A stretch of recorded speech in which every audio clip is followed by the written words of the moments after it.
हल्द्वानी के नैनीताल रोड स्थित Saint Theresa school में बीते 3 दिनों से छिपे गुलदार को आखिरकार वन विभाग की टीम ने 12 घंटे के रेस्क्यू ऑपरेशन के बाद सुरक्षित पकड़ लिया।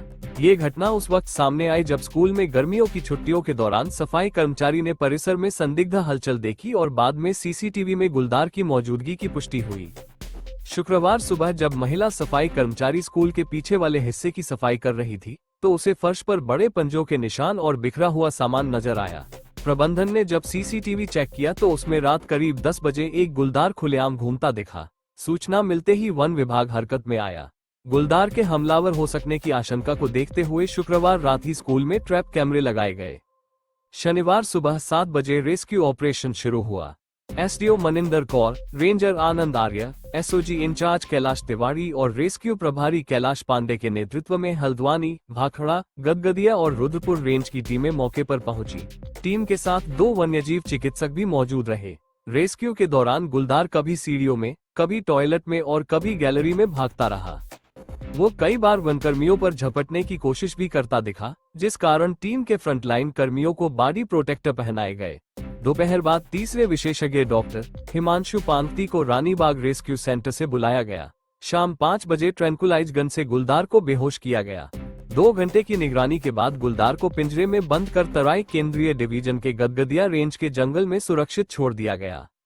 वन विभाग के अनुसार गुलदार करीब 1.5 वर्ष का नर था और पूरी तरह स्वस्थ था। 3 दिन तक कैद रहने से वो चिड़चिड़ा और आक्रामक हो गया था। इसी वजह से उसने कई बार रेस्क्यू टीम पर हमला करने की कोशिश की। गुलदार के पकड़े जाने के बाद स्कूल प्रशासन, वन विभाग और आसपास के लोगों ने राहत की सांस ली। गनीमत रही कि स्कूल में गर्मियों की छुट्टियां चल रही थी, वरना बड़ा हादसा हो सकता था। हमारे पास जो इन्फॉर्मेशन आई थी वो कल शाम को आई थी, जिसमें हमारे पास एक सीसीटीवी फुटेज आया था जिसमें लगभग 9:40 या 9:45 मॉर्निंग का लेपर्ड का एंट्रेंस कैप्चर हुआ था।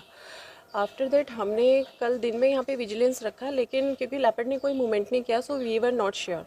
तो कल दिन में हमने यहाँ ट्रैप कैंप्स लगाए और शाम को हमने कुछ मूवमेंट कन्फर्म हुआ तो रात को मतलब at midnight we place the cage.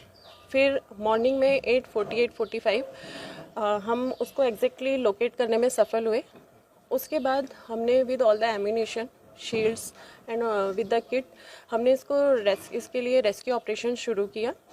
Because it was a multi storey building, multiple classrooms are there, multiple washrooms are there and multiple corridors, and the most challenging thing was the open stairs for the up to the 3rd floor।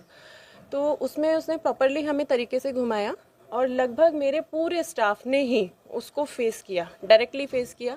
मतलब आधे दिन तक उसे face करते करते हम सबके दिल से डर निकल गया।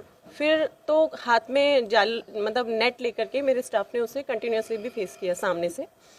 और लेकिन चैलेंज वही था कि किसी को कोई हार्म ना हो और लेपर्ड को भी कोई हार्म ना हो। तो उसमें हमारे वेट्स की टीम ने हमें बहुत सपोर्ट किया, हमारे सारे फील्ड स्टाफ ने हमें बहुत सपोर्ट किया। फाइनली उसको हम रेस्क्यू करने में सक्सीड हुए।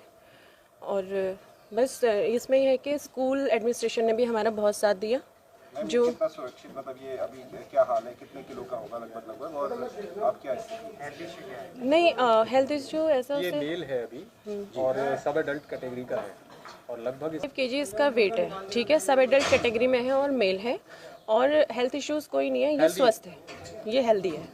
ठीक है, आप इसको क्या करने जा रहे हैं मैम? हम इसका इवैल्यूएशन करेंगे, पहले हेल्थ एग्जामिनेशन होगा। सप्लीमेंट चाहिए then we will provide after observing for some time. Father Rajesh हूँ, यहाँ के नवनियुक्त प्रिंसिपल हूँ यहाँ के।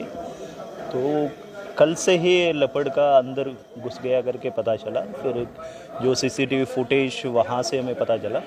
तो उसके बाद हमने वहाँ पे वन विभाग को सूचना दी। उसके बाद तुरंत ही उन्होंने यहाँ पर आकर जो भी व्यवस्था है एक्शन लिया, जो भी कर सकते थे कोशिश की और आखिरी में बहुत मुश्किल से कोशिश करने के बाद कामयाब हुए।